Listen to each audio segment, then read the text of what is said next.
Bum, Hello, bum. everybody out there in Twitter land. This is Fighting the Void. We are back from our Easter break. I am Ginger as always, and once again, my wonderful co-host Crystal has returned from whatever dark portal it is that she likes to suck herself into every now and again. Mm-hmm. And today we are joined by none other than Eric Blake at Hardboiled Films on Twitter.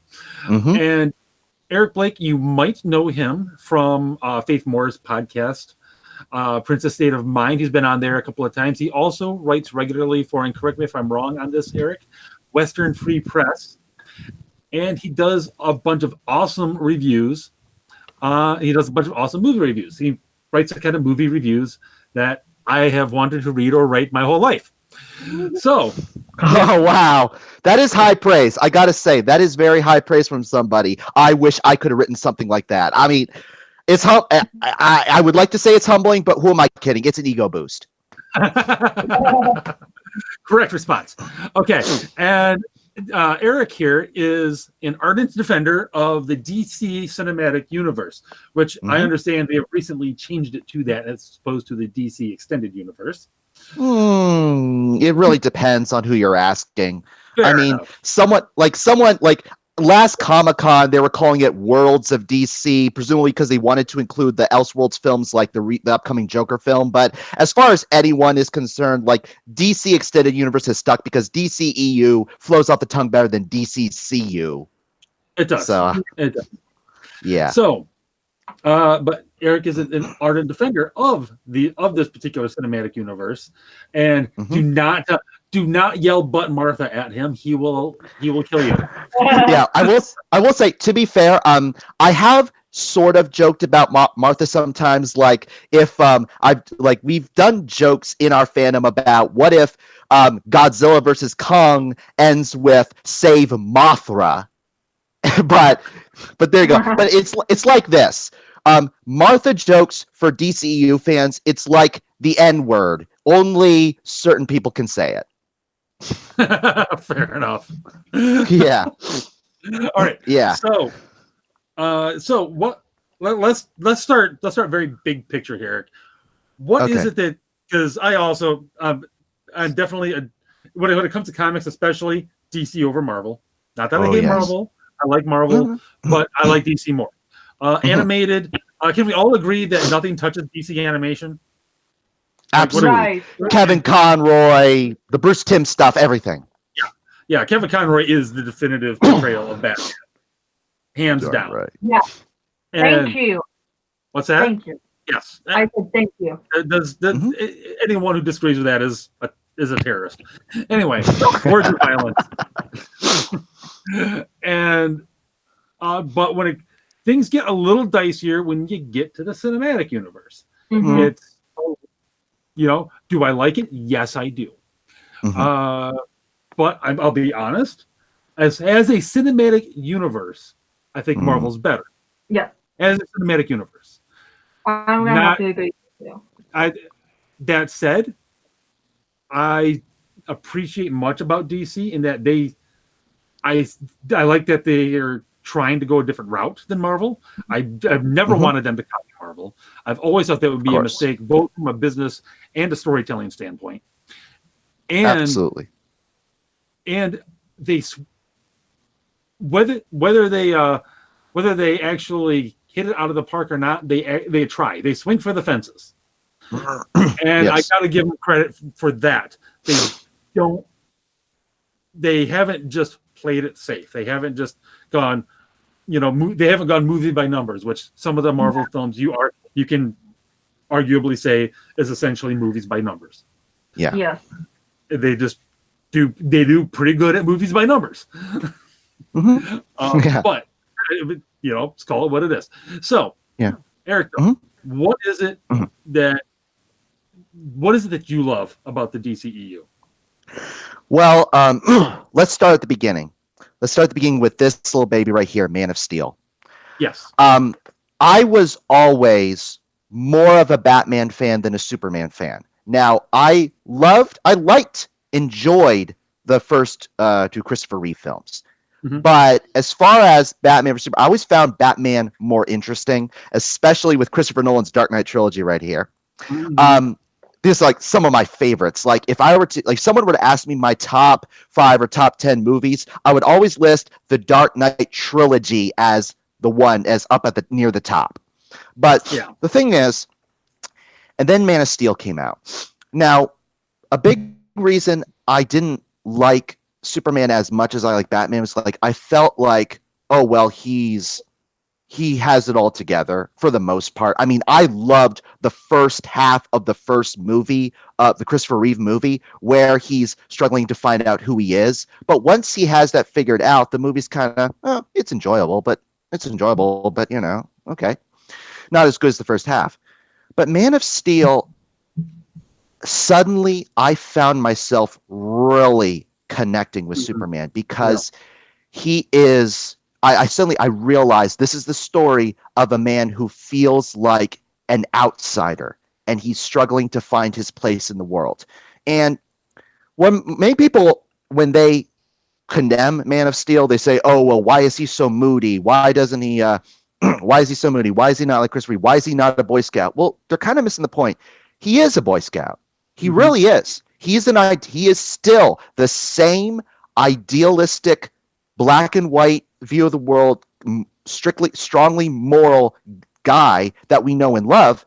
The difference is he's thrown into essentially our world, a very shades of gray, ambiguous world filled with corruption, filled with complications. And a Boy Scout living in that kind of world would feel upset about a lot of things. He would get saddened. And here he is struggling to find his place in that world. Aside from also the fact that he's got all these powers and stuff, like how does he fit in? And in finding a place to fit in, I felt inspired. I felt hopeful. In a way, like he was an ideal of hope for me and for others like who have felt as an outsider. So that's what Zack Snyder was trying to do. And to say like, and I'm glad you brought up A, they should not be like Marvel, but B, what is it about? Why is Marvel like was able to like get a cinematic universe going in a way that was like it was much more stable. Let's put it that way, more stable than the DCEU was. Well, the reason is Zack Snyder originally didn't want to do a shared universe. What he wanted to do what Christopher Nolan did with Batman. And oddly enough, like originally Warner Brothers wanted Christopher Nolan to be the one to do it, but Christopher Nolan's like, no, you know, I'm not a superhero fellow. I'm more of a crime thriller fellow. I can do Batman, but that's pretty much it. But I'll tell you who can do it. Like, I'm an Alfred Hitchcock, but you want an Orson Welles. So I'll bring it. I know exactly who can help you do it. And he was the one who brought in Zack Snyder. But what Zack Snyder wanted to do, he and the writer David Goyer wanted to do a Superman trilogy. He wanted to do a Superman the way that, just like how Christopher Nolan, with his Dark Knight trilogy, what he was doing was grounding Batman in the real world, so that like the gadgets, you could believe that those gadgets can exist. The Batsuit is made of Kevlar. The Batmobile is an experimental tank. All that good stuff. But with Superman, what would that superhero, that superpowered being who is an idealistic Boy Scout, what would he look like in this world, in the real world, and how would the real world respond to him? And he wanted to do a Superman trilogy. And if you look at Batman v Superman was originally supposed to be Man of Steel 2. Right. Before they brought, if you take away the Batman stuff and just focus on Lex Luthor trying to frame Superman, trying to make him look like the bad guy and him fighting against that, you have a Man of Steel 2. You have the Empire Strikes Back of the Superman trilogy. But what happened was Zack Snyder apparently in this board meeting, he mentioned as an aside, you know, we could have Christian Bale show up as Bruce Wayne in a cameo, like maybe some kryptonite went to Wayne Manor, and then they stopped him right there. It's like, hey, we can do a shared universe like what Marvel's doing over there. Let's bring in Batman. Let's make this a crossover. Let's lead into Justice League. And Zack is like, okay. So, and it's not, if you look at the credits for Batman v Superman, it's written by David Goyer and Chris Terrio, not the and symbol, but the word and, which means that they worked on different drafts. David Goyer wrote it as Man of Steel 2. And from what I've been hearing, from what the rumors are, supposedly, if you remember in Batman v Superman, there's that character Wallace who had his legs crushed in the battle at the end of Man of Steel. Yeah. Originally, he was not supposed to be some guy who worked for Bruce Wayne. He was supposed to be John Corbin. He was supposed to be Metallo. Yeah. And that was who. But the plot of Lex Luthor destroying his soul and turning him into rage against Superman, that was supposed to be bigger, and it was supposed to be him fighting against Metallo. And whether or not he had Doomsday as a backup plan, I don't know. No one really knows. But the thing is, one of the complaints about Batman v Superman is, why did you kill off Superman so early in the universe? Well, because he didn't originally want to do a cinematic universe. That was supposed to be the Empire Strikes Back of his Superman trilogy. Right. And if Superman died in the end of that second movie, I'm sure most people would have accepted it, because the next movie would have been the last one. It would have been the return of Superman, and he comes back, and then it's a grand finale and a happy ending. But that didn't happen because the studio wanted to catch up to Marvel. They wanted that Marvel money, that $1 billion of these crossovers. So he brought in Chris Terrio to make Batman v Superman, and it's a big long epic. And it, as I was saying before we started, you need to watch the Ultimate Edition, the 3-hour cut, in order for it to make sense. Because the studio panicked when it was 3 hours. Never mind that the theatrical cut of Lord of the Rings was 3 hours each. But who cares? Well, it has to be shorter because audiences don't want it to be that long. So they had Snyder take out a half hour in the theatrical cut, and the result is the theatrical cut is a mess. And everybody blames Zack Snyder, so some things happen. Like, they had David Ayer reshoot Suicide Squad to make it more fun.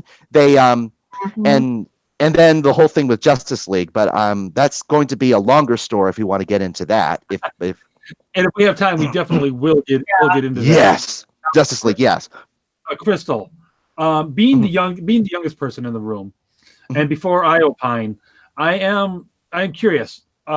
Your opinion on the newer, more grounded portrayal of the Man of Steel. Because I think a lot of the dissatisfaction with Cable's portrayal and with Zack Snyder's version in general, I think a lot of it comes from my generation that grew up with Christopher Reeve. Yeah. Yeah. I'm going to go ahead and guess that you're not quite as burdened with that baggage. Yeah. I'm going to have to agree with you there, because the one time when we had a family friend visiting and the topic of Batman came up, and he was talking about how he didn't like the Dark Knight trilogy because they made Batman super dark and gritty, and it's like, where's the comedy?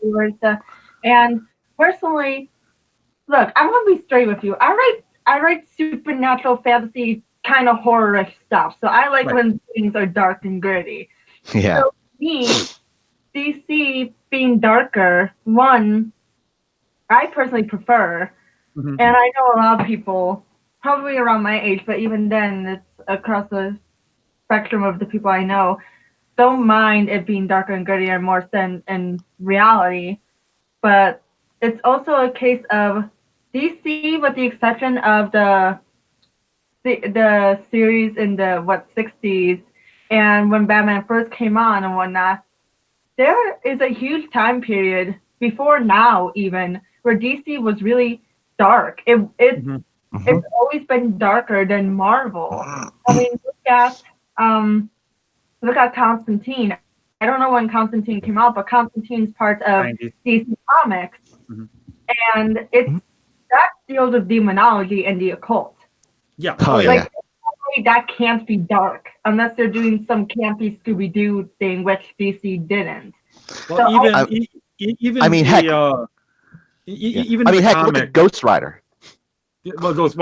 That's Marvel. That was Marvel. That was what Marvel's trying to. That was how Marvel tried to do demonology with Ghost Rider, for better or worse. Right. But even in the comics, DC is inherently darker. Even take a character that lends himself easily to camp, like Green Lantern. Yeah.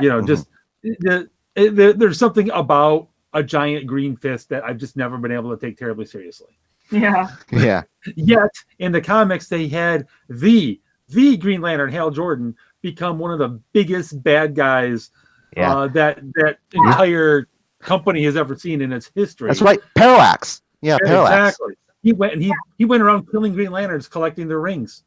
Yeah, exactly. So DC's always been dark, and it might be a generation disconnect because of like the campier comics and the campy TV series and movies.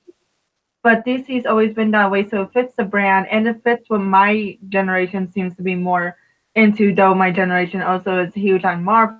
But I think where DC comes into issues is, especially considering the behind-the-scenes issues they've had to deal with the latest movies. I mean, the newer movies coming out seem to be doing a little bit better. But when they first started trying to do this DCEU, they didn't necessarily pull off the dark well because of all the conflicts behind the scenes, most likely. Yeah.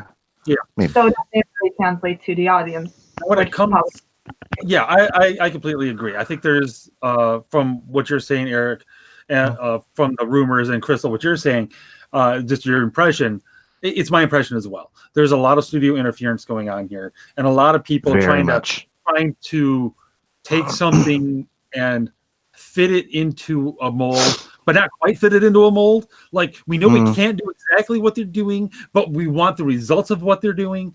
And they like the studio itself doesn't really know what it wants to do. Now, as far as Man of Steel, when I first saw it, I really, really liked it. I was like, this is really good. Yes. You know, my only sticking point with it is the whole death of Jonathan Kent scene. I don't quite buy that. I just I've tried. A lot of people I've tried hard, and don't. A lot of people don't. But let me. A lot of people don't. But let me ask you though. Yeah, go ahead. Yeah, a lot of people don't. But let me ask you this: are you a dad? Oh yes. Okay. If you're like, say, like, if one of your kids like was excelled on certain things, what would you think? Would you want the kid to go out there and do like, you know, these big stuff, or would you feel on instinct protective of them? Oh yeah, and that's pretty much what's going on. That's not my problem. But why would he tell him, "Don't save me"? Yeah. No, well, here's the thing. That's not my problem. I get that. I get it from John's perspective. I buy that. I don't buy Clark not doing it. That's what I don't buy. Here's, in that case, like, it was like a moment of his conflict, because, you know, on the one hand, trust his father, but it was like, I always felt like as he's worried about, it's his struggle with, what if my dad is right, that I'm not ready, and B, the world isn't ready. But like, could he have in that moment snapped and said, screw this, and then saved him, and snatched him and put him somewhere? Well, sure, but what would be the consequences of that?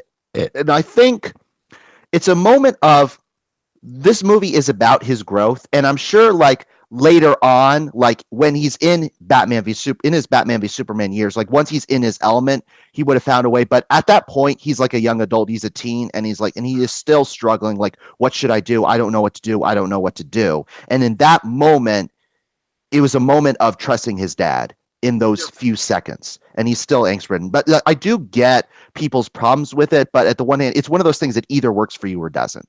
Yeah. I will. Like, I can see it. I'm like, I've been like this close to being on board with it. I just can't quite get there. But otherwise, other than that, I'm genuinely annoyed with every other criticism of that movie. You know, like being moody, the carnage. I'm like, okay, all right, people. Same people have been complaining for years that you don't like Superman because he's too perfect. Nothing's ever wrong. He's not vulnerable. He doesn't seem human. He doesn't have regular problems. In the movies, he never fights somebody that's actually a physical threat to him. You got literally the Superman you've been asking for. Yeah.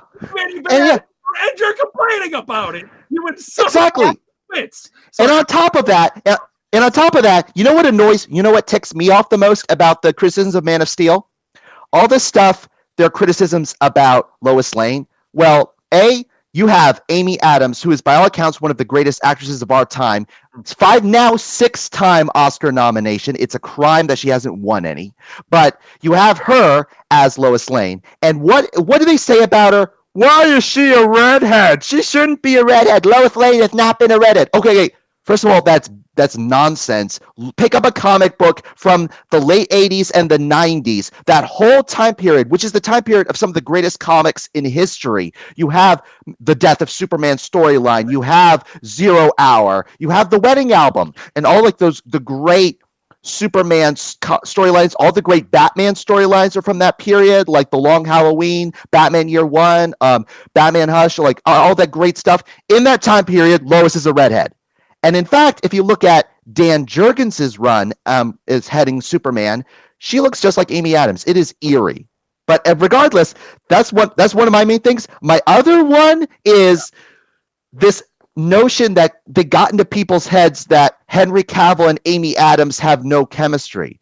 It's like, what are you talking about? They're great together. That moment where he's like, you might want to step back a little bit. And she steps back and she goes, maybe a little bit more, and she just grins as she steps back. That was just so perfect. But you know what that means when people say they have no chemistry? You know what they mean by chemistry? They mean Tony's. well, cut to Batman v Superman in the bathtub, which is awesome. But whatever. What they mean is they want Tony Stark and Pepper bantering a mile a minute. That's what they want. And to me, that's what they really mean when you really get down to it. Like, they don't like those moments of silence between the two of them where they lock eyes and then they know what they're thinking. Or it's like, I point to Pulp Fiction, one of my favorite movies ever, where Uma Thurman tells John Travolta, why do we think people think it's necessary to yak about BS all the time? That's when you know you found someone special, when you can just shut up for a minute and share a comfortable silence. And that's what Henry and Amy do as Batman and Lois. And it's so perfect, I think. Yeah, I speaking of the criticism of things people have been complaining about and wanting for a while, and they get it and they complain about. I'd actually be curious what your two thoughts is on this, because I feel like I often see it with Batman, because and this has always been one of my personal pet peeves. Putting aside me being a huge Batman fan, I always found it weird that people loved Tony Stark, but whenever it came to Batman, it was always, oh, he's just a rich guy. He's not relatable. Yeah. This is going across all the boards of like the movies, the comics, the games, the TV shows. You know, Batman, he saw his parents die right in front of him as a kid. He's been betrayed by how many of his confidants? He can't trust people. There's actually a comic canon where he was raped.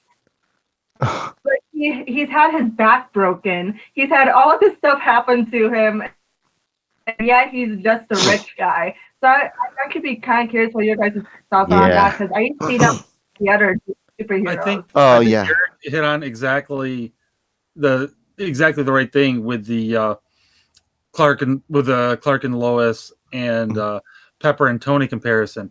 They don't relate to Batman because Batman isn't funny. Yeah, he isn't. He isn't a quick machine. No, and Joss Whedon tried to make him that in the reshoots for Justice League, and it doesn't work. No, because it's not him. It's not Batman. It's not Bruce Wayne. I don't think he's quite the borderline psycho. He was just utterly wrapped up in himself that people have been portraying him as for a while. Yeah. For a while now, like almost since the late 90s, early aughts, really. People have been portraying Batman that way, but I don't think that's quite him. I think actually Chris Nolan about got it right. Yeah. And I will say this. Sorry. Oh yeah. Sorry. Go on. I was just agreeing, because Batman really keeps to himself, and actually, if you really think about it, they portrayed him as kind of having 3 different masks. You know, the Bruce Wayne mask, the Batman mask and how he actually is as Bruce Wayne, which you only see when he's around Alfred. Yes. And look at the Batman animated series. Sorry, go on. Yes, Kevin Conroy. Yes, Kevin Conroy. In fact, I was just going to yes and to that because oddly enough, that is one of the great things about Ben Affleck's Batman. And I've said this a lot, and it's a great comparison between Christian Bale's Batman and Ben Affleck's. Christian Bale's Batman is the perfect young Batman. He is the Batman who comes in kind of idealistic, and he's looking forward to the day where he no longer has to be Batman. He's looking forward to one day retiring. And of course, in the end of the trilogy, he fakes his death and he retires with Selina. They go to Europe and they live happily ever after. Mm-hmm. And the thing is, what all of that says is that Christian Bale's Batman, he is Bruce Wayne first and Batman second. They pay lip service to, the Bruce thing is the mask but that's not how he acts. For him, Bruce is the real person and Batman is the mask. Now, with Ben Affleck, he's the perfect older Batman. He is the Batman who has been at this for 20 years. And after all this time, he's accepted that this is my lot in life. And he tells Alfred in the Ultimate Edition, criminals are like weeds, Alfred. You pull them out and more just come in. And he's just keeping at this forever. And for him, it's Batman is his identity. It's Bruce Wayne that's the mask. And the thing is, what he does, what I love about Ben Affleck's portrayal, you mentioned Kevin Conroy. Kevin Conroy, I will agree, is the absolute best. What Ben Affleck does, when you see it, listen to his voice when he's at the charity scene. When he's putting on his Bruce Wayne persona, he heightens up his tone of voice, just like Kevin Conroy does. He goes, I'm just looking for the bathroom. I like those shoes, and so on. But when he's talking with Alfred, his voice lowers. He goes back to like his normal mode, just like Kevin Conroy does. And it's just so great. It's like, of course, when he talks with Clark, you can see that transition like that. And look at how he smirks, by the way. Ben Affleck made it it's as if Ben Affleck he studied Kevin Conroy's animation. He does the one-sided Kevin Conroy smirk. Like he knows. You know, and it's well known Affleck is a big Batman fan. Crystal, you might not know this. The whole reason he agreed to play, one of the reasons he agreed to play Daredevil back in the day was because he figured that was the closest he'd ever get to playing Batman. Yes. Oh, wow. Oh, and if I may, this one last comparison between Chris Nolan's interpretation and Zack Snyder's. Look at the two different versions of the Wayne family murder. In Batman Begins, Thomas Wayne, he and Martha, they're gunned down, and they're saying like, "Hey, take it easy," and he guns them down. And then, of course, when and later on in the movie, then Ra's al Ghul is training Bruce, and he says to Bruce, "Your parents' death was not your fault; it was your father's, because your father failed to act. The training is nothing; the will is everything." And Bruce carries that with him throughout the trilogy, with this hope that all good needs is the will to act, and evil is defeated. But in Batman v Superman, you see that Thomas and Martha, they tell Bruce, like, step back, and they try to rush the gunman. They act, and they're gunned down anyway. Yeah. So in other words, Bruce doesn't even have that. He doesn't even have that reassurance that all good needs to do is the will to act. As he tells Clark later at the end of their fight, my parents' death, you know what it taught me? It taught me the world only makes sense when you force it to. That's why Ben Affleck's Batman is so much more cynical and so much more jaded than Christian Bale's Batman is. And that's why he bends his one rule. He doesn't. This is a very common misconception about Ben Affleck's Batman and Snyder's Batman. Everyone says, Batman, he breaks his one rule. He's killing people. No, he bends it. He doesn't break it any more than Christian Bale does or Michael Keaton does. If you pay attention to it, Michael Keaton did not have that rule, man. He did not have that rule at all. I remember distinctly Keaton, in the opening fight scene of Batman Returns, he's fighting the with circus clowns, and he drops a bomb to a guy. Yes, and smiles. He smiles, and you are going to lecture me about Ben Affleck killing? Excuse me, what do you think of Michael Keaton? Oh, I love Michael Keaton. Michael Keaton killed. Michael Keaton actually did murder. So don't give me this nonsense about and dropped bombs at people's feet. Yes. So don't talk to me about Ben Affleck's killing. The guys who die from fighting Ben Affleck, they die in a firefight. And that happens with Christian Bale. And the thing is, with Ben Affleck, it's not like he bends his one rule so that it's not I will never kill, like with Christian Bale. For him, it's I will not set out to kill. But if a bad guy dies in the firefight shooting at me, that's on them. That he's bending his one rule for practicality. He's not breaking it like Michael Keaton did. Right. So there you go. And on the subject of heroes killing, of course, everybody, there were many people upset that Superman killed Zod at the end of Fantasy.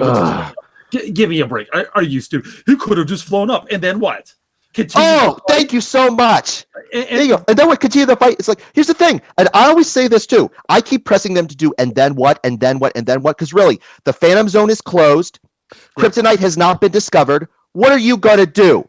What are you going to do? Are you going to knock him out? Okay, and then what? What prison is going to hold him? Well, that's exactly right. I pressed. Where do you put him? Yes, I pressed someone on this. I won't say his name because I really respect him otherwise, but someone on YouTube, like, I press him on this, and then what, and then what, and then what? And finally he said, I swear, he said, and I quote, that in the fight, something accidental should happen and crush, like a building should come down and crush Zod or something. Oh, the word for that is Deus Ex Machina. You want a Deus Ex Machina to bail Clark out of a hard choice. That's what you're telling me? And you are telling me that Zack Snyder and David Goyer are guilty of lazy writing? Give me a break! Well, not to mention, buildings have been falling on these guys the entire fight. They literally flew down from... They literally went up to space while they're fighting, kept fighting, smashed up one of Bruce's satellites, came back, did re-entry, kept fighting. You think a little building falling out of him is going to... Yeah, and of course, and everyone complains about, well, why didn't Clark try to take the fight out of the city? He did! He literally tried to push Zod into space, and Zod fought back, because Zod has military training that Clark doesn't have. If the fight had gone on any longer, Zod would have won. Absolutely. Now, there's... go ahead, Crystal. And the thing is, think about how anticlimactic that would be. Like, something outside of Superman kills Zod. It's almost kind of... It'd be like, if that were in the movie, you would see people making animations parodying it, where Superman's going like it, and then the building falls, and then he's like, guess my job here is done. I'm gonna go home now. Bye. Up and away. Yeah. That's how that would go. And I know, right? But more to the point, again, let's turn back the clock to the Christopher Reeve Superman 2, when he fights Zod. He depowers him and then kills him. Exactly. He throws him down a freaking crevasse after he's depowered, after he's not a threat anymore. Yes! There! You can say he's a murderer. You cannot say Superman's a murderer in Man of Steel. You can call him a murderer. No one bad. Like, and people just gotten really dumb. Like, really dumb. The answer is yes. But Superman is acting in self-defense of the city and himself. Yes, and he was saving a family too. Yeah, it's like, and to top it all off, he gets upset at what he did. He breaks down in tears, and Lois comforts him, which, by the way, is why, like, I love Amy. I love Amy Adams. Period. She's the closest thing. She's essentially, if cinematic crushes are an actually thing, there you go. But I love her portrayal of Lois, is that she gives her so much warmth and compassion as Lois. Like, and there's this notion of her being like just that nurturing side of her, and that's so good, like how she hugs him, and like, and is just, you really know she really is the one who keeps him going. Like, and that's really brought to dramatic effect in BVS. Yeah, that's actually what I was going to point out too. Like, I haven't seen Man of Steel yet, but I remember people discussing the movie. Even people who were critical of the movie, it wasn't that bad, were pointing out, guys, this is supposed to be that's Superman's conflict, is his mental conflict of he doesn't want to do this, but he has to. Right. He's put in a situation where he has to do things he doesn't necessarily want to do.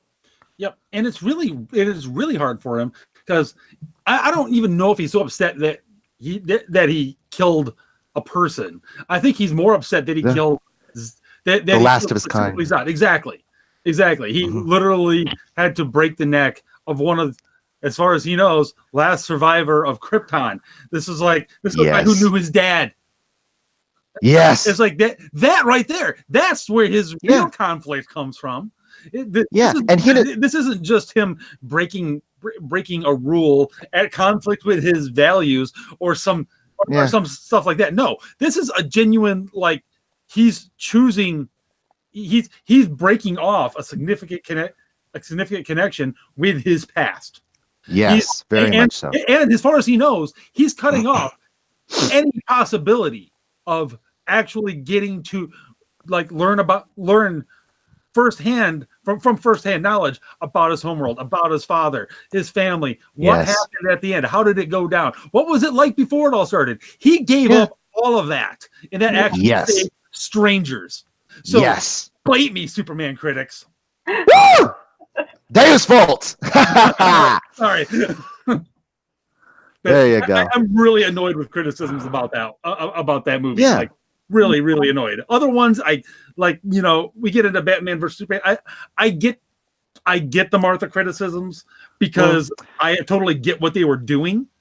Yeah. It's like I get what they're doing. I'm completely on board with what they were doing. I think they had to find a better way to accomplish that goal. I'll say this. It comes off bad.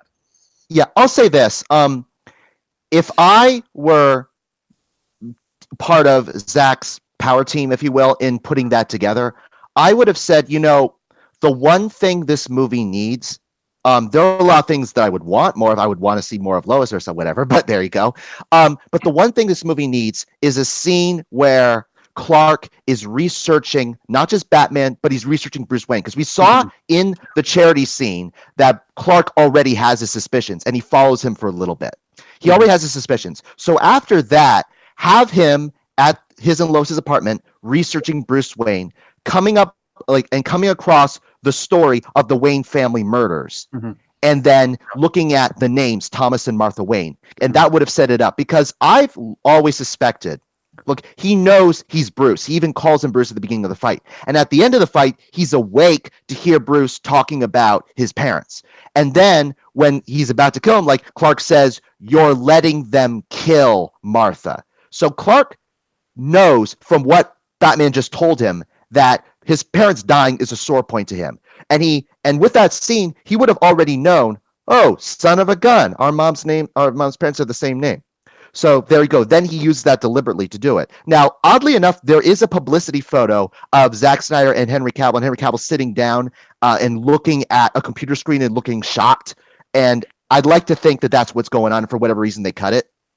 But regardless, and I've always said this to most Martha critics, probably have not thought it through the way you have. They think it's our mother's names are the same, so let's be friends. No. It's not that. It is Batman. Bruce, for the whole movie, has been trying his best to dehumanize Superman in his mind so that he won't feel any guilt over killing him. But with that moment, our mother's name's it's his mother. Why'd you say that name? It's his mother's name. It's forced him to realize that those excuses mean nothing. If I kill this man and his mother dies, I will be no better than the man who killed Martha Wayne. And that's what's going on. And that's what he's realizing, that's what he's about to become. And the thing is, that would have been a good tie-in, too, between the Superman and the Clark Kent aspects of his, character of his, because you could have a scene where, like, he's in the middle of working as a reporter, and he, like, sneakily starts researching of Bruce Wayne.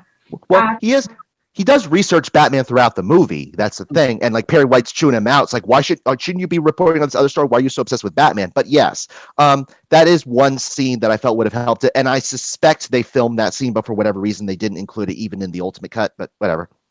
Yeah. But yeah. Now, one criticism of Batman v Superman that may be uniquely mine is, because I've never heard anyone talk about it, it revolves around Doomsday. And no, not the fact that it looks like a cave troll or anything like that. It's more has to do with Lex than it does with Doomsday, actually. Because, Lex sets up the Batman and Superman fight, fully expecting that Batman's gonna kill Superman. But he's got Doomsday, cooking in the ship as Plan B.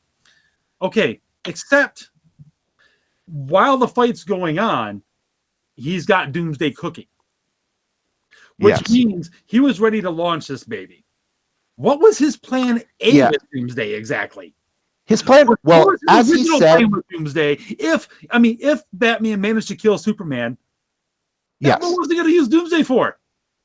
Exactly. Well, here's the thing. His plan was he wanted to win either way. Like, he wasn't necessarily wanting one outcome over the other as far as Batman killing, because as he said to Clark, bring me the head of the bat, because they need to see you for what you are. They need to see how dirty you are when it counts. So he's saying if Batman kills him, he's gotten rid of Superman. If Superman kills Batman, he's gotten rid of Batman, who's also been an annoyance to him, and the world sees how far Superman is willing to go if pushed hard enough. And then he unleashes Doomsday to whack him. But still, if Batman killed Supes, what was he going to do with Doomsday exactly? I don't know. I guess maybe shut down the operation, put him down or something. But the thing is, there's no hint of that in the film. There's no hint I don't know of him having any method at all of controlling this thing, of even trying of it even being a consideration. I feel like, though, when he stands in front of Doomsday and spreads out his hands, I feel like that was an indication that he feels like, oh, he won't hurt me because I'm his father. I feel like that's what's going on, is that he's kind of unhinged, kind of that far gone. That's part of how nuts he is amid his brilliance. But I think that's kind of what's going on. I do see what your point is with that, but still, it's one of those things. Yeah, it would be a quibble if everything else in the film fit perfectly. It would probably just be a quibble. But I'm like, that's one of those things. What was he going to do? Now, actually, as we were talking through this, a plan A did occur to me, actually. Yeah. He knows Steppenwolf is coming.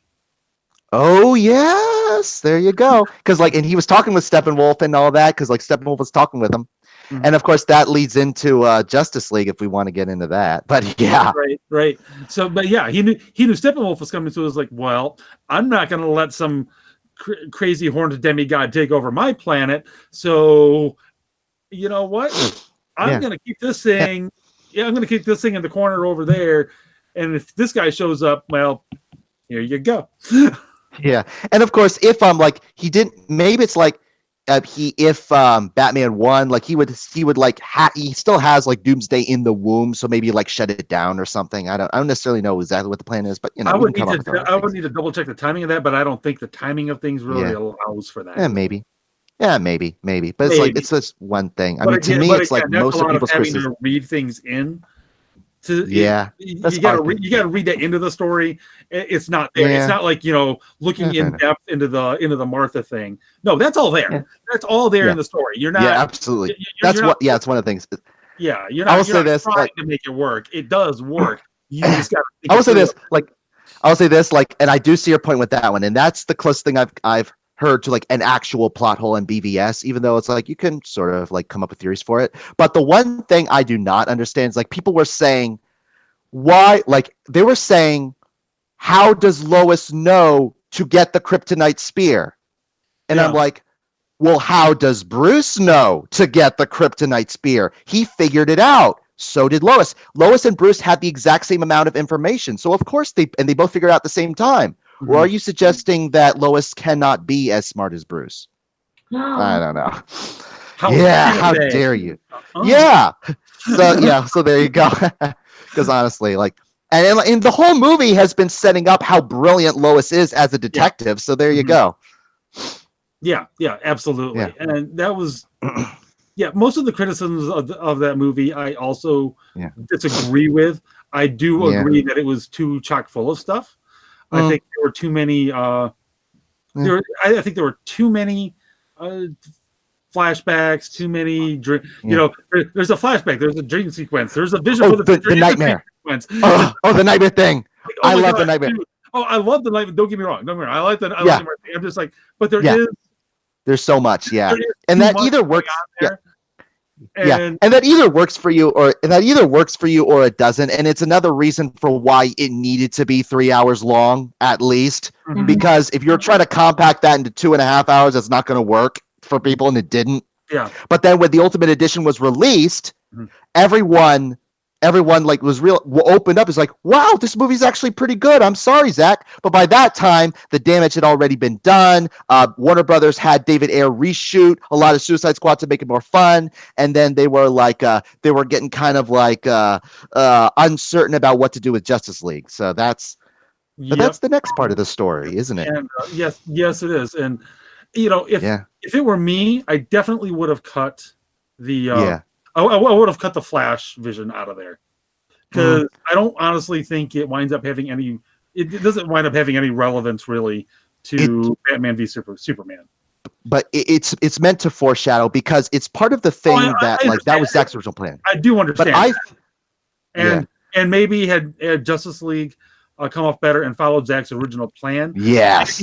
Maybe in retrospect that would work better. Yeah, it's foreshadow. And it wouldn't feel like it was just this random thing that they jammed in there to go, hey, by the way, remember, there's a Justice League coming.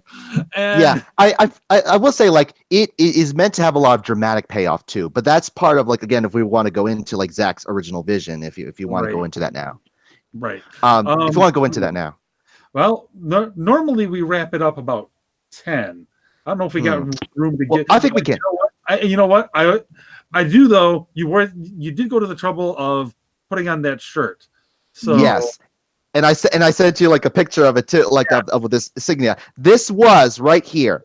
This baby right here. Zack Snyder made this shirt, and he sent it out like to raise money for charity at the beginning of this year, like a few months ago. Okay. What this is right here with all these symbols is a blueprint for what he was going to do. Yes, what this is, and I sent this to you guys. Like, if you want to check this out, but all like there's the different icons of the main members of the Justice League and so on. But the main reason I bring this up is because this was Zach's original plan. He was going to have the Snyder, his version of Justice League, which, by the way, a lot of people don't know, like, how complete was it. His version of Justice League was basically done by the time he left. Like, a lot of people say, oh, well, they brought in Joss Whedon to do the reshoots. No, here's the thing. People who have worked with Zach in his movies, they say what Zach does, even if the studio schedules time for reshoots later on, Zach does his pickups and reshoots during the main production. All he wanted to shoot was done. And as for editing, like, there's this, like, his cinematographer said the movie was already in picture lock, what we call picture lock. Now, what that means is editing was done. He had everything arranged the way he wanted to, and it was locked together. All that was left were visual effects and the score. And for the score, Junkie XL had put out tweets implying that he was at least kind of sort of done. And as for visual effects, well, he ended production in October of 2017, and he left in May of 2016. He left in May of 2017. He ended production in October 2016, and that's 7 months. I'm pretty sure he completed most visual effects by then. There's a Snyder. 7 months. What you're saying is there is definitely a Snyder cut. There is absolutely 100% a Snyder cut, and at worst, it's like 85 to 90% done with visual effects. And Zach himself has said, like in his recent Snyder Cut convention, like his where he's doing his director's cuts and all that, someone asked him directly, "Is there a Zack Snyder cut?" He says, "Look, sure, there's a cut. I have a cut. It's done, and it's up to them to release it.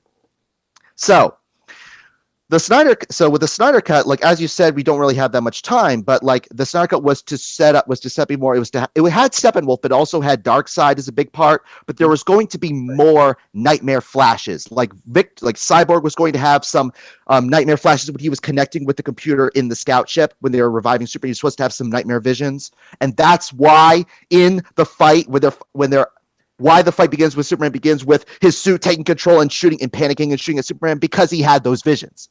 There's supposed to be some other things there. And then Justice League 2 was going to involve Darkseid coming in, invading Earth. And what was going to happen was he was going to go boom tube, he was going to whack Lois. Oh. And in his rage and despair, Clark blames it on Batman, because Batman already had that warning from Flash that Lois is the key, and he tried to protect Lois and failed. So here's what was going to happen, as Zach himself explained. They were going to have this nightmare universe, and then all that was left of the Justice League, like Diana presumably dies trying to save Lois, and then she dies. Aquaman's already dead. But what's left is Batman, Flash, and Cyborg. So what happened was they're going to go back in time, but doing the calculations, there are two possibilities of when to go back. Uh-huh. One of those was Flash going back and saying, in Batman v Superman, and he's like, well, wait a minute, am I too soon? I'm too soon! Because it was the wrong portal. The other portal would have been going back at the right point to say, Darkseid's coming, we have to get Lois out of here. And then Bruce saves the day. Now, so the idea was, in the end, it was going to be Bruce was going to ask Victor, what doorway would you pick? Well, I would pick that one. Then take the other one, because that's the wrong one. That's the one where Barry went through and was yelling at me nonsense. We have to take that one. And they take that one, and it was going to be straight out of Final Crisis. Now Bruce knows Darkseid's going to boom tube into the Batcave. So what he does is going to be straight out of Final Crisis. He and Darkseid gun each other down. Now, this shirt, at the very bottom, you can see a triangle with a baby. Mm-hmm.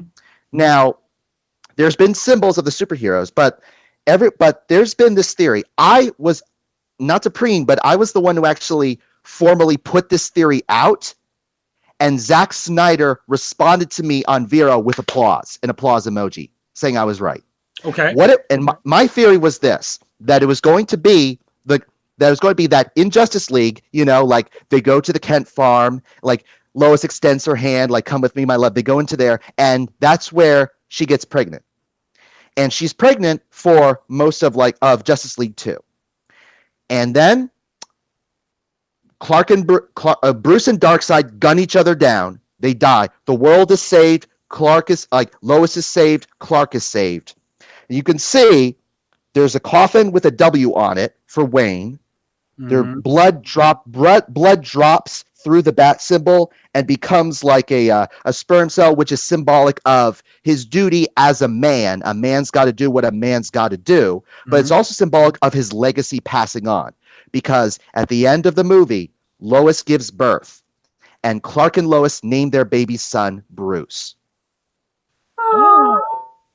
Yep. And the funny thing is, and oddly enough, supposedly Zack Snyder had when they said, okay, we're going to do a shared universe now, Zack had a 5-part movie plan mapped out, with Man of Steel and Batman v Superman being part 1 and 2. And then other filmmakers would make their movies like Wonder Woman or Aquaman and so on. Mm-hmm. But his 5-part plan was Man of Steel, BVS, Justice League 1, Justice League 2, and a third that we don't know for sure what it is. A lot of people have said that storyline of Darkseid coming in, killing Lois and all that, and then going back in time was a 2-parter. I personally don't think so, because on the schedule, they were scheduling Justice League Part 1 and Justice League Part 2. So maybe that was the original idea, but then they simplified it into one movie. But regardless, Part 5, a lot of people believe, and I'm kind of leaning towards this theory, that Part 5 was supposed to be Flashpoint. That's and that Flashpoint... Yeah, and Flashpoint was basically going to be like our Days of Future Past. Barry does whatever, and when he fixes it up and comes back to the present, there's a new Batman. Bruce is still alive. Because Ben Affleck, he says, I'm here for Zach's storyline, and then I'm basically done because I'm pretty old right now. Right. So he's back, and Batman's alive, but maybe a little bit different, another actor. And then they can do whatever they want with the DCEU. Make it fun, make it Marvel, whatever. But this is my storyline, my 5-part storyline with a clean ending with Justice League 2, and then maybe a transition point with Flashpoint. And by the way, one last thing. Who did Zack Snyder cast as Thomas Wayne? He cast Jeffrey. Yeah. Why would he cast that guy as Thomas Wayne? But wait, wouldn't he be perfect as Flashpoint Batman? Oh. Yes, he would. Yeah, the super angry, super tough guy Batman. Who better than the comedian to do that? Oh yeah. Well, that's the woo. Yeah, I didn't think about that before, but reading your review, I was like, oh yeah, that's like. Actually, I think I had probably read that somewhere because it felt very familiar. I was like, yeah, that makes absolute perfect sense. And I knew that Flashpoint was probably in the mix somewhere. At least there was a lot of speculation that Flashpoint was a thing that was going to happen somewhere down the line. And that makes perfect sense to me. I would have loved to see it, especially since they did a fantastic job with that storyline and the animated. Yeah, absolutely. And, I would have loved, and the funny thing is, the Snyder Cut, according to Zack himself, the Snyder Cut of Justice League 1 is 214 minutes long, 3.5 hours, which is, whoa. That is like Lord of the Rings extended cut length. But if you notice, there's a little bit of a pattern. Man of Steel was 2.5 hours. Batman v Superman Ultimate Edition, 3 hours. Snyder Cut of Justice League, 2.5. Was 3.5. Was Justice League 2 going to be 4 hours? Because that would have been an intermission worthy right there. That would have been cool. Would have been intermission worthy. But that means that Flashpoint would have been 4.5. You might as well make a mini series out of that.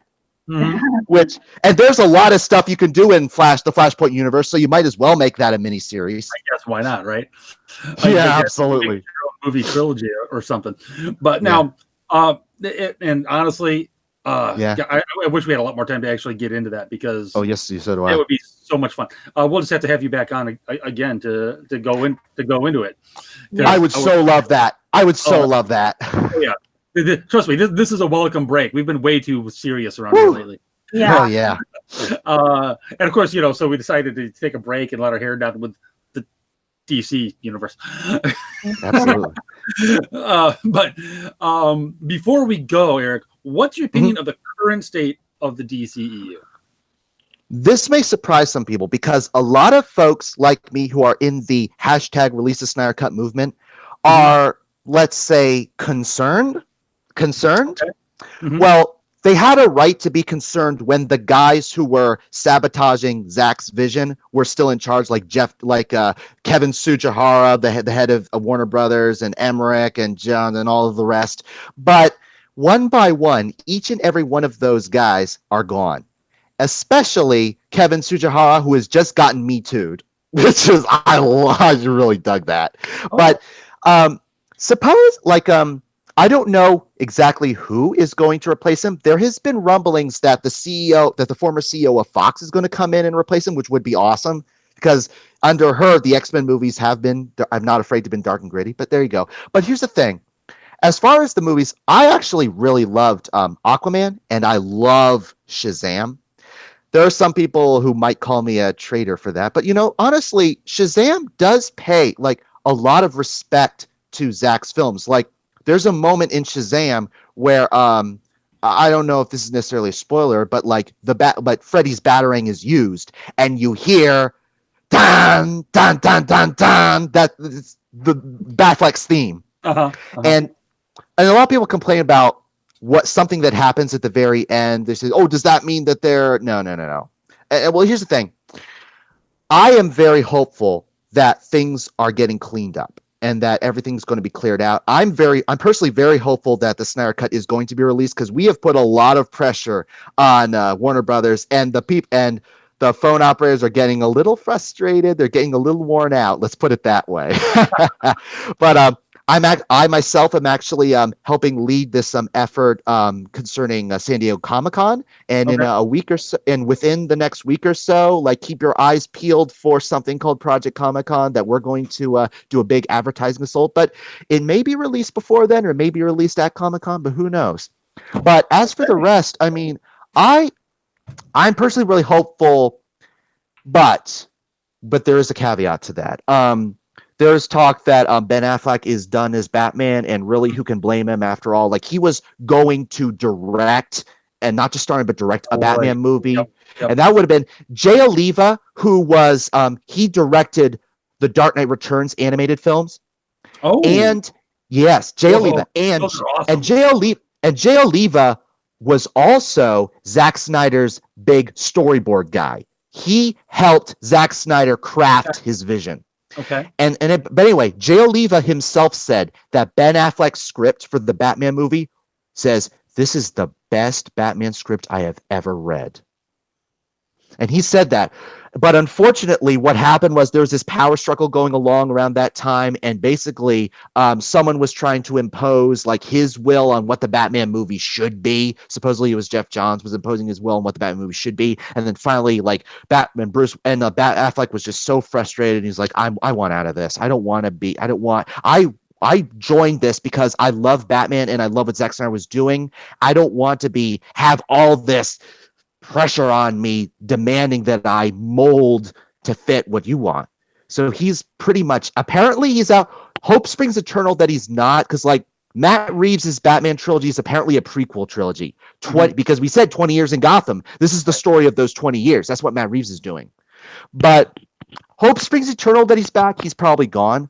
I will say this, and I've said this a lot. This is my line in the sand for whether or not I give in to despair and say, heck with it, I'm done, or I'm still on board, is Henry Cavill as Superman and Amy Adams as Lois. If those two are recast, I'm done. I'm no ifs, ands, or buts, I'm done. But if they're kept, there's a Man of Steel 2 that keeps them, I'm on board, baby. Whatever, I'm with you at the end of the line. And there's been back and forth as to what's going on with Henry Cavill. Henry Cavill wants to still be Superman. But I remember a few months ago there was this thing like there were reports that he's out, and then like reports like an hour later that no, but and an hour later yes he is. There was like a couple of days when it was like yes, and then I love what Henry Cavill did. He had this Instagram video of him like looking goofy and holding up the doll, Superman doll. He was basically saying, don't take that seriously. Because what I've been hearing, what's been going on was it was just a negotiation dust up for his new contract. Right. Now, whether or not that contract is being settled, we don't know, but we have been hearing rumors. There's this one guy who's a part of the movement who's been saying that he's heard from his source that at San Diego Comic-Con, they're going to announce his new contract. A four movie contract. But the thing is, he has one movie left in his old contract. Supposedly that was supposed to be his Shazam cameo that apparently didn't work out for whatever reason. Okay. But that makes a total of 5 movies to come. Now, hopefully, I hope to heaven that that's true, that he's renewing his contract. Because if he recast, I'm done. I'm done, man. Until then, I'm holding out hope. I'm looking forward to Wonder Woman 84. I'm looking forward to Aquaman 2. I'm looking forward to Shazam 2. I'm looking forward to The Rock as Black Adam. I really am. I still am. I've been looking forward to that for what, 5 years now? Yeah. Although it's worth noting, The Rock and Henry Cavill have the same agent. And that agent was a producer of Shazam. Oh, no kidding. So Danny Garcia. And Danny was the one that was saying, don't worry, he's still Superman. Gotcha. So if The Rock has anything to say about it, he's still Superman. Got something to say about it. Yeah, he's the freaking force of nature. And The Rock, and you can just imagine The Rock saying to whoever is causing trouble for Henry Cavill, "So what do you think? Don't you want Henry Cavill to still be Superman? What do you think?" "Well, it doesn't matter what you think." He is still Superman, and there's no ifs, ands, or buts about it. So there you go. And then he just looks at him, raises the eyebrow. Woo! Yeah. Can you smell what The Rock is cooking for Black Adam? Because, like, ideally, like, Shazam 2 will not have Black Adam, but Shazam 3 had better be The Return of Black Adam. Shazam Superman, The Return of Black Adam. Yeah, especially. Yeah, because, like, I have my own ideas as to what I would want to do with that movie, Shazam 3, but I don't know if we have time. That may be next time. I think that will be next time. And Crystal, do you have any final thoughts? Woo.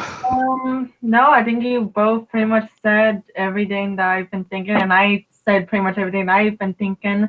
There's just a lot of behind-the-scenes stuff with the movies that's causing a disconnect between how the audience perceives it and how it was supposed to be and whatnot, but that's all I got as a summary.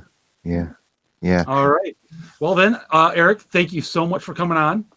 Thank you. Thanks for having me on. We're definitely going to have you back on to follow up a little bit, and especially if you've got any announcements regarding San Diego Comic-Con, definitely keep us posted. And I absolutely will. And where can people find you again? You can find me on Twitter. My handle is @hardboiledfilms. On YouTube, my screen name is Hardboiled Entertainment, and you'll know me because like my avatar is like a red thing with a black silhouette of a hardboiled detective fedora and everything. On Facebook, I'm not on Facebook as much as I used to be, but it's Eric M. Blake, and you can see me. I'm the dude with Herman Cain. I took a picture with Herman Cain. I thought it was awesome. So it's okay. That's my avatar from now on. And but you could also find me, biggest of all, on Western Free Press as one of the head culture and entertainment writers. Still doing my Greatest Conservative Film series, which has all the superhero films, and so on. All right, great. Well, thanks again for those who haven't yet. Go check out Eric's film reviews. They're very in-depth, very well thought out. You mentioned various parts from them here in our discussion. So by all means, go check that out. And if you haven't yet, if you've just bought in to the press, go check out the DC films. Go check them out. Spend some time with them. Pay attention when you're watching. They're not popcorn flicks. They're as Eric says, they're steak dinners versus a cheeseburger. Oh yes, I love. I love that you brought that up. I'm so proud of that line, and you brought that up. Thank you. It's a very good one. And there's meat there for those who wish to find it. Now, so that's going to wrap us up for this week. Next week, be back. We're going to have Faith Moore on again, and we're going to be talking about Henry VIII, the Tudors, and all of that fun stuff. And I see Crystal is going crazy over there. She's looking forward to it. I'm excited. I thought it was like 2 weeks ago. I'm excited. Okay. Don't you love how I didn't even bring that up this entire podcast? Oh, well, I don't know. All right. So next week, Faith Moore is going to be here. We'll be talking a little bit of history around Henry VIII. And until then, keep fighting the good fight.